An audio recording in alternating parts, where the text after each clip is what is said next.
Okay, welcome to Level 4 Health and Social Care, Unit 404, Reflective Practice.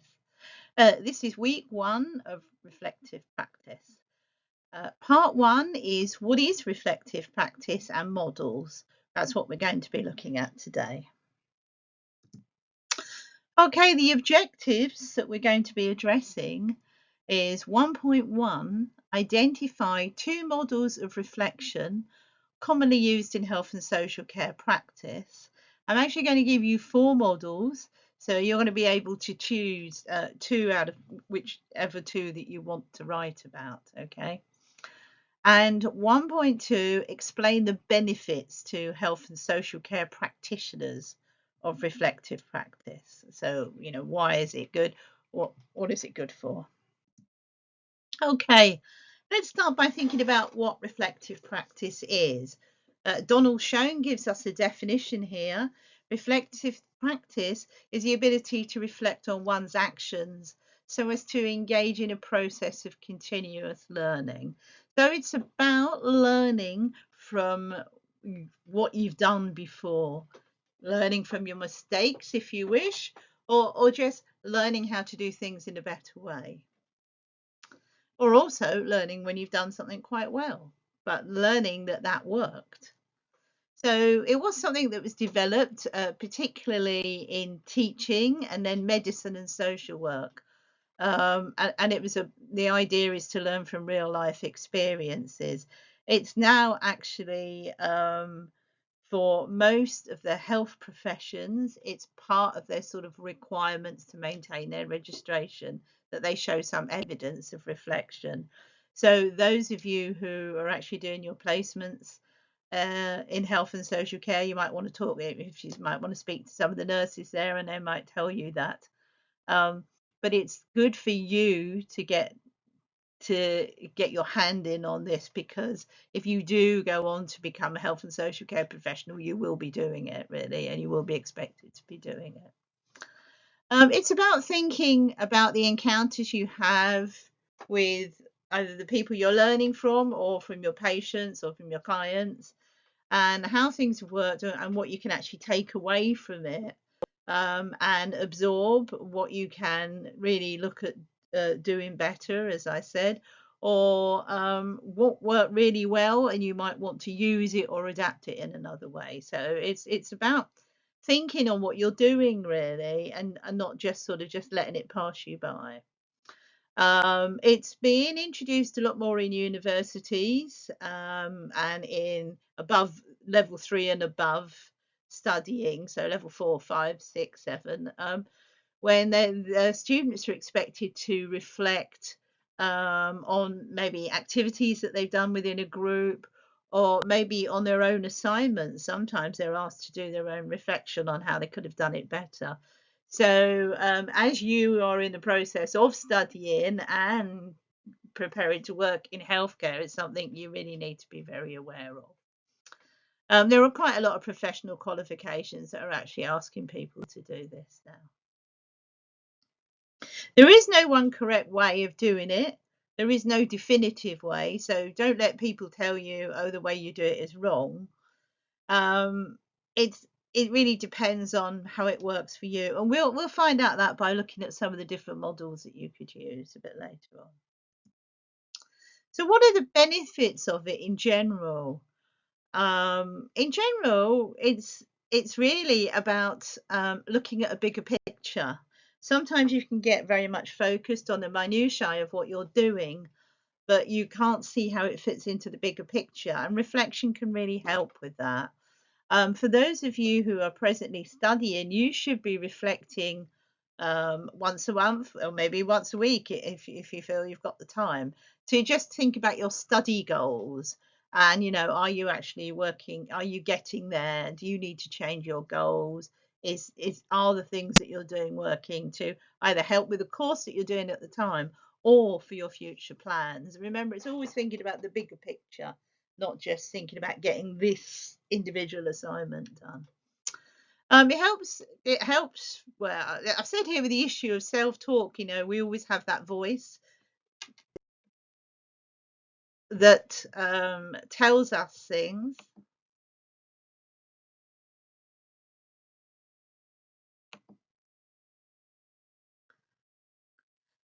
It can help you be more creative, try new things.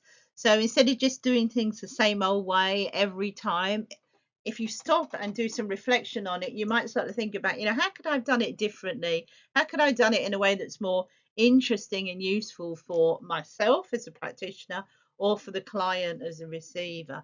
So it's about trying to spark new ideas. And that's time when you can say, as part of your reflection, you can maybe chat to a colleague and say, I've been doing it this way. I'm not sure if I'm satisfied that this is the best way of doing things. So that would be part of your reflection. It's also challenging some of your assumptions. You always assume things are always going to go that way, and then one of your clients might, behave totally differently, which throws off all your assumptions. So it does help you challenge that, and you can sort of step back and go, okay, what did I do wrong there? It's because I made assumption that she was going to do this. And you might sort of try to think of things. It will help you think of things from a wider perspective. It's part of emotional intelligence, it's part of your cognitive development. And it's important for us as healthcare practitioners to be able to understand and remain in control of our emotions. And doing lots and lots of reflection in between activities can help you do that. It gives you time to, stop and think things through in a careful way, which is good for your well-being as well. It allows you to maintain that healthy work-life balance by actually stopping to think things through. And it can also help you, rather than just dwelling on something that went maybe very badly, if you do a reflection on it, you could at least learn from it and pick up some of the positive aspects. And then that will enable you to move on rather than just getting stuck with that bad episode, that bad incident. Okay. So before you go any further, I'd like you to pop into extra reading and think more about the specific benefits for those working in health and social care. I want you to have a look at this essay in extra reading. What is reflective practice in healthcare? So take some time out, maybe pause yourself here and stop and have a read of this essay. You might want to make some notes. It would just give you a little bit of added depth for your answer when you're looking at what the benefits are. Okay? Okay, we're just going to move on now. Some people question about, what should I write about? Should I write about the positive experience? Should I only write about the negatives? And quite a lot of students I've had tend to go one way or the other. Some people just write about things that went wrong. And some people will never write about the things that went wrong. I only write about the things that went well. There is no real answer for this, but it is important that, particularly for those of us working in health and social care, when you do your health and social care reflections, you need to have a balance of the two. As someone who's worked as a supervisor, it's not much use to me when somebody comes along, a carer comes along, and I've asked them to do some reflection on a particular incident that they were involved in, and they only write about the things that went well, when I want to know what they've learnt from things that didn't work so well and how are they going to change, because personal development often comes more from the negatives than the positives. Okay, so it's important to have a balance, because sometimes writing about the negatives can make you feel a bit sort of down and a bit oppressed and a bit demotivated.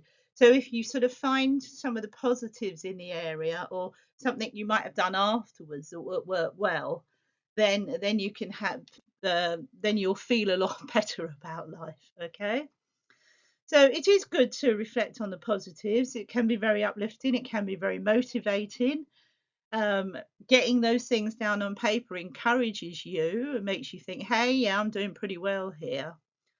And it also tells you that your plan's working or you're working to your plan. It also can tell you that if you do that activity again with somebody, that you know how to do it well, and that can give you that added confidence. However, as I said, we cannot leave out the problem areas because everybody needs to develop personally.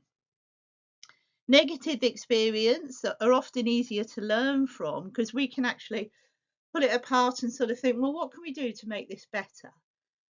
What would have been a useful thing? And that's something that you can share with a mentor, your supervisor, or just some of your colleagues, people you trust, or a good friend.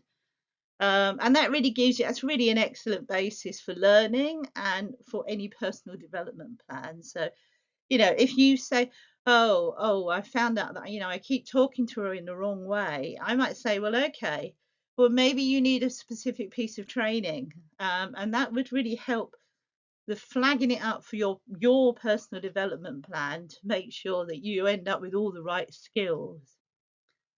So, but if you only write the negative things, then your reflections are going to be quite painful and quite depressing, really, and that will demotivate you. It's what, and if some supervisors only want to ask about the negative experiences and pulling them apart, then you might find that people might end up giving up the job because they think, well, I'm not good enough, I'm not good enough. So, as I said, it's really important to make sure that you write a balance for your own sake as well as your supervisors. So, models reflection, if you're not really used to being reflective, it's quite hard to start for some people. Some people are very naturally comfortable with writing reflections about themselves, and other people feel completely at sea. So there are some models that you can use which will guide you, and a lot of people who are new to reflection often pick a model that they like the look of and use that, and then in time they may well adapt it to suit themselves, or they may well just manage to reflect without it in time. Some people just keep using the model because they like the fact it's organized. So they're only there to help you, really. You're not enforced to use the models, but we're going to look at them mainly because your assignment wants you to talk about 2. As I said, I'm going to talk to you about 4, and out of that you can choose 2, whatever 2 you wish to write about. They each take a slightly different approach, but they all cover similar stages. And really, the main difference between them all is often the amount of steps there are. Okay. So the first model we're going to look at is the era cycle. It's one of the most simple models, and it's got 3 stages. If you can have a look at the graphic there, it starts with experience at the top, round to reflection, and round to action. So you'll start with something that you've experienced. It could be something you've done before. It could be something that's completely new. It can be positive. It can be negative. It doesn't really matter. It can be a work experience, or it's something that could happen outside life that may have affected you in some way. Once something has been experienced, then we'll start to reflect. So we'll move to the next stage, thinking about what happened. And taking that time to think about what happened allows us to sort of think about, how do we feel about that? What do we want to do next? So it's just giving yourself that time, really. The final element of the cycle is about taking an action. What do we do as a result of an experience that will be different depending on the individual? So we might decide that if it happened, if it's an issue that happens with one person, you might take this action. If it's an issue that happens with another person, for various reasons, you might take a different action. Or because that one didn't work very well, you might try a different approach. So it's experience, reflection, action. Very simple, very straightforward. Okay, and that's something that you can actually use and get that down on paper. I've given you a reference underneath each one of your models. They're references of the people who created the models and generally the book that they probably put it in. But if you use that reference, you can actually Google it maybe and find out a bit more depth about the model. So once you choose which two models you want to write about, maybe find out a little bit more depth, a little bit more background to put in, because that will help you bump up some marks on that for depth and knowledge. Okay, the next one is a very well known one. It's called Driscoll's What model. It's quite simple. It was developed in the mid 1990s, but he based his model on some questions asked by Terry Burton in the 1970s, and they are called the three whats. And it's like the first one is what, so what, now what. Okay, you might think that's quite funny. A lot of people quite like that. And these are sort of three simple questions that you can ask yourself. It's not a lot different to the era one, but it's just the style of it, really. So again, what is it? What happened? So we can deal with the situation. You give us that. You can put it down in context. Write down some explanation of what happened. So there's your first what. The so what is like, was it important? Did it affect somebody? Was it good? Did it have a negative effect? Did it go wrong? Did it go very, very right? So what? So what? So why are we talking about this? Why are we talking about this what? Yeah. Anyway, and the final stage is now what? So, what are you going to do about it? Okay. So what action will we take as a result of this reflection? So if the so what has said, oh, I felt really uncomfortable, I really wish I hadn't done it that way, now you know that you might want to do it differently in the future. You might want to have a think about how you would do it. You might say, if you're so what as well, I felt really good because I was really pleased that interaction went well and the service user was really, really happy. This was a good morning for me. Then that's okay. You can file that away as an action that worked well. So you don't need to worry and you don't need to change anything. Okay, so have a little think on that for the moment. Okay, the next model we're looking at is Kolbe's experiential learning cycle. And Kolb was a teaching theorist. So this is a little bit more complex and it's based on theories about how people learn. So it's a little bit different. And it centers on understanding through experience. So Kolbe's added an extra stage. And the first stage is concrete experience. So that goes back to our what, really, what happened. So you start with something that's happened. It might have been something new, or it might have been something that's happened before. Start with that. The second step, pretty similar to the others, it's reflective observation. So you think about that experience. How did it go? Did it go well? Did it not go well?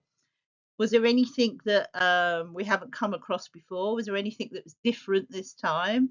Or did the people react differently? Or did they do what you expected them to do? Or did they not do what you expected them to do? So then you start to develop some new ideas. So if something unexpected, you might sort of try and think, why did it happen like that? So the added step is the abstract conceptualization, okay, where you're sitting down having a think about, okay, why did that one? I've done that before with Mrs. Brown. That worked okay then. Why, when I did it with Mrs. Jones, did it not work? So what were the differences? What do I need to think about? What, had something changed? Or did I not do it in the same way? So you do that, spend that time with conceptualizing your ideas.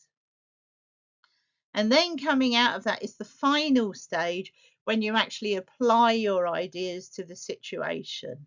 Okay, so that's your active experimentation. So I've got an idea that maybe I could do it this way. So next time you're with Mrs. Brown, you have a go at doing it, maybe the same experience, but doing it that way, and then making a note of, did it work better that way? Was it as good? Was it worse? Did it really not work at all? And was your other way even better? Or was this definitely an improvement on the way you did it? So it's 4 stages, but the different one really is the abstract conceptualization. And it's more about, it's giving you that time to sit down and think. So you're not really maybe working on the hoof like you might do, but you might sort of take time out and think, yeah, I really need to think about that. And then I'm going to have a go at it again later on. Okay. So that's Kolb. And finally, the last one is Gibbs' reflective cycle. And it builds on the other 3. It uses the same basis, but this one has even more stages. So Gibbs' reflective cycle has 6 stages. Kolb had 4, the other 2 had 3. 6 stages. And you can see the different stages: description, feelings, evaluation, analysis, conclusion, and action plan. Now, they're not that complex really if you think about it, but what they do is it breaks it down a little bit more. It breaks the model down a little bit more, okay? So as with all the other models, it begins with an outline of the experience. That is your description. It tells you or your supervisor, whoever's reading it with you, what happened, what is the experience that's being reflected upon. And then it encourages you here to talk about your feelings. So how are you feeling about it? Were you feeling really positive and good, and then afterwards a bit dejected if it didn't go very well? Were you feeling nervous about it because maybe you weren't confident, or you felt you weren't trained well enough, or no one had really shown you how to do it properly? And then afterwards you felt that was consolidated because you felt you made a mistake. So it gives you that moment to stop and reflect on your feelings before and after. The next step is evaluation. What was good and what was bad? What worked, what didn't work? What went well and what didn't go well? Okay, so you just add that note. The analysis is when you have a look at all of those 3 stages before it and try and make a bit of sense of it, So try and put the 2 together. Was there something to do with your feelings that caused you to do it not very well? So like I said, if you felt that you were doing something you weren't successfully trained as, and you ended up being very nervous and you didn't do it very well, that would be part of your analysis. Or did you just misunderstand somebody, or did they misunderstand you? So if you can break it down and jot it down, then you have a very clear picture. So the next bit is the conclusion, and with the conclusion, it sort of gives you, it's a summary, like when you write your assignments, you have a sort of brief conclusion. What else could we have done? Like, a conclusion is, if I'd have done it that way, it would have been better. If I'd have done it this way, it would have been worse, whatever. And then the last step is an action plan. So next time I do it, I'm going to do it this way. Okay. And the reason a lot of people quite like Gibbs' reflective cycle is it sounds like it seems a lot, but it isn't really. It just breaks it down so that it's particularly good for people who are new to reflection. You might want to think on this, because it really breaks down the process a lot easier. You only have to write a couple of lines about each one as you go around the clock there: description, feeling, evaluation, analysis, conclusion, action plan. And you often find some people use reflection sheets, excuse me, and they actually break them down under those headings, so they can actually break their reflection ideas down quite nicely. Works quite well. When I used to do supervision with people, if they broke it down like that, it was quite easy. You could pick things up quite, instead of reading a lot, people had written a smaller bit under the 6 different headings, and actually worked out quite well, and it was quite nice and methodical. I'm not saying you should choose that one, but I know a lot of people do, especially when they're quite new to reflection. And then maybe later on they might go back to one of the simpler ones because they don't need to break things down because they can see it sort of a lot quicker. Totally up to you, as I said. And for this assignment, you just need to choose two to write about. I would suggest if you are choosing them, have a bit of a variety. So you've got two at the beginning, which are very simple 1, 2, 3s. And then you've got Colby, which is a learning theory, and Gibbs, which is the 6th level cycle. I would write, if you're going to write about two, pick one of the 1, 2, 3s and then two of the one of the longer ones, so that you're showing me a little bit of a difference, okay, rather than just doing the first two, which are quite repetitive and quite similar. That's my suggestion to you. Pros and cons of using a reflective model. They can be a great way to start thinking. They all have their downsides. The pros, generally, using a model gives you a structure to follow. Some people like that, as I said, especially if they're new. Good starting point for people who are a bit unsure.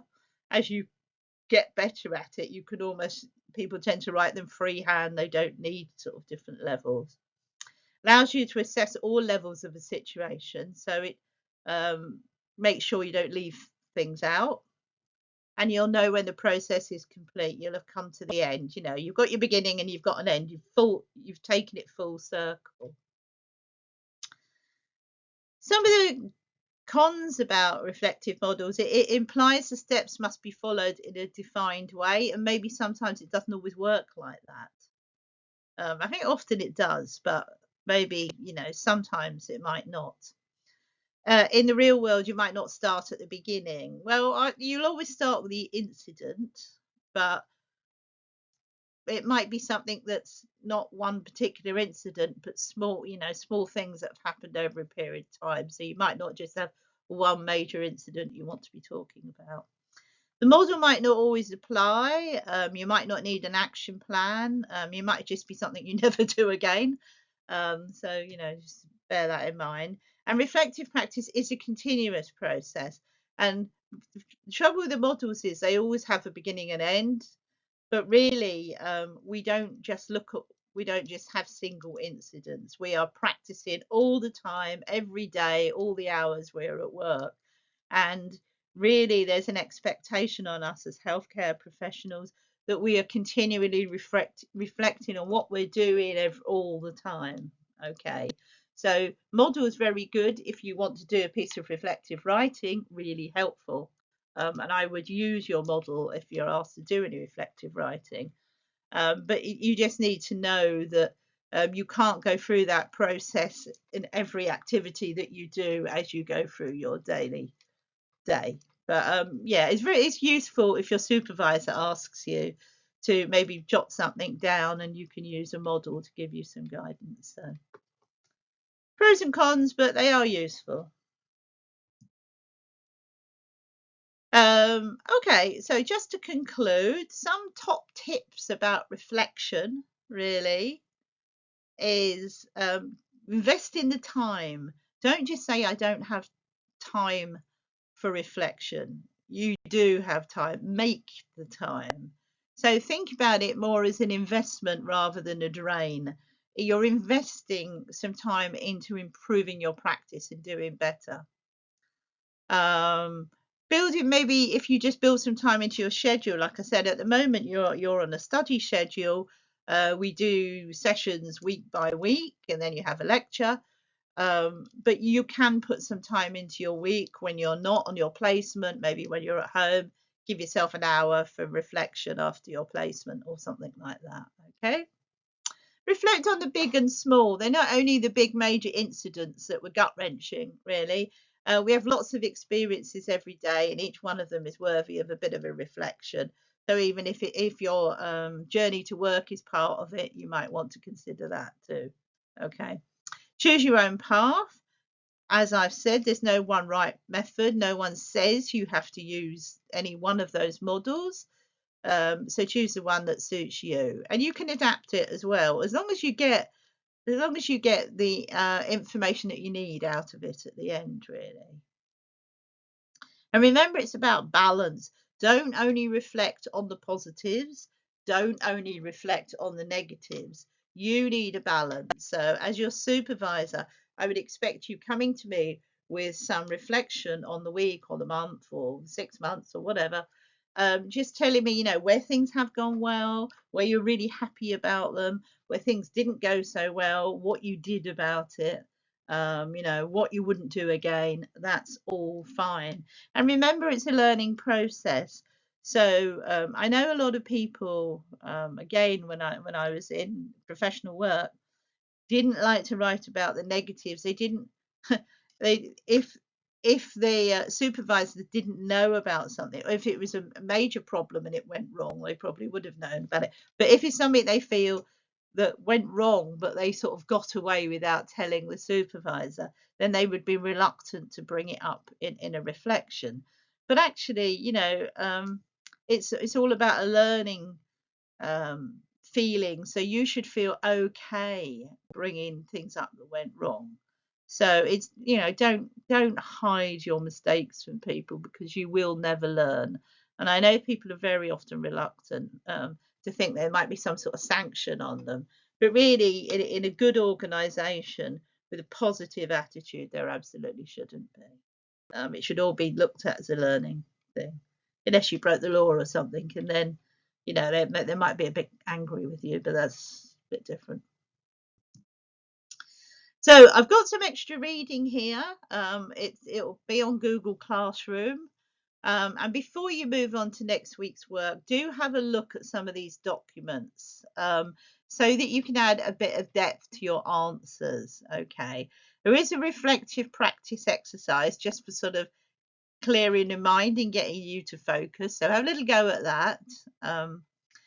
It's important for you to read barriers to reflection. You need to see where things can cause you a problem. Okay, that you might think, I'm trying to do some reflection, it's not working. Have a look at the possible barriers, and I've given you some ideas about how to overcome them as well. Okay. Do read a bit more on those models. I've given you a fairly simple overview, but if you've once you've decided which ones you're going to write about, maybe do a little bit more reading. They're all very Googleable, those ones. They're very well used, so you'll find out loads of it, probably more information than you need. But if you want to add some, please do, because it all adds to the depth of your knowledge, so you'll get extra marks for that, and you'll get extra marks for your bringing in literature and theory as well. Okay. There are notes on reflective writing. Do spend some time with those, and there's some little activities in it which you might enjoy. It's not too long a piece of work, but do find the time to do it. I've also added an essay example on reflection in healthcare as well. And it's really nice. Someone's actually done a proper reflection on an incident, and I'm hoping that you'll find that useful as a guideline.